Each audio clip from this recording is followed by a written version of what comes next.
Attending a Black History assembly at my daughter's school filled me with both sorrow and gratitude. Sorrow for our dark past of slavery, Jim Crow, and ongoing inequity. Gratitude for the steady beat of contributions made by those who persisted despite it all. Sorrow because this was my country's history, my history, which had been kept from me. Gratitude that my children had the opportunity to learn so much more, that they could grow up singing Lift Every Voice. One of the stories, which I only encountered as an adult, was that of the first African resident on Sapelo Island off the coast of Georgia.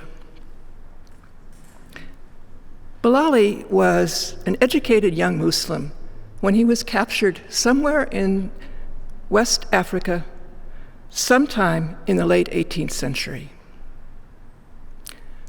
Observations recorded during his lifetime, stories told about him by his descendants more than 100 years after his death, and a document in his own hand tell us that he must have been a person of extraordinary strength of body, mind, and character.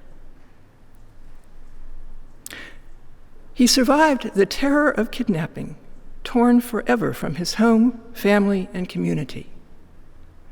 Then, the deprivation and horror of imprisonment, the desperation of the voyage to an unknown destination, and the years of hard labor which followed. Bilali chose to live, to make the accommodations necessary to stay alive through permanent exile and enslavement, and at the same time, to live with dignity. He was taken first to the Bahamas, then in 1802 brought to Sapelo along with at least some of his children, perhaps all of his family, and placed in charge of a new plantation. Bilali was by then an expert in the cultivation of several demanding crops. His commanding presence was noted by visitors to the island and recalled by his descendants. Though they knew his name, they also referred to him as the African, because he remained steadfastly true to his heritage. Among themselves, the members of his family conversed in Fula, the language of his birthplace, as well as the Arabic they used for ritual purposes, regularly observing the hours of prayer. Bilali also remained a scholar. After his death, a bound leather notebook in which he had written was found among his possessions. I'm grateful to those who recognized its importance even before they knew how to read it. It has now been recognized as a treatise in Arabic on West African Islamic law. Learning of this highly literate man, cut off from his heritage, from his community, from books, from the discourse for which he had been educated for so many decades, caused me to perceive more keenly than I ever had before the utter evil of the Atlantic slave trade and its long dark shadow still with us. I believe his is a story that should be known. For me, this is also a story that literally cuts close to home.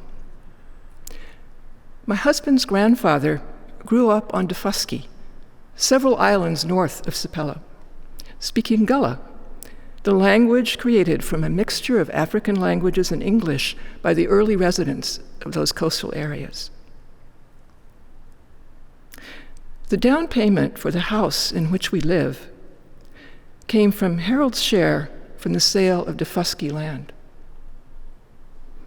We are indebted if not directly to Bilali himself, certainly to his counterparts on that other island. And to a larger extent, not only my family, but all of us, are indebted also to Bilali and to the uncountable others whose labor grew this country, who were here by compulsion, never compensated or even thanked. We owe to them and to their descendants acknowledgement and gratitude. We owe to them an end to systemic racism. We owe reparations in a variety of forms so that their descendants are given real opportunities and genuinely equitable societal structures. And we owe that we seek and tell their stories so they are not lost, but take their place in the full story of our nation.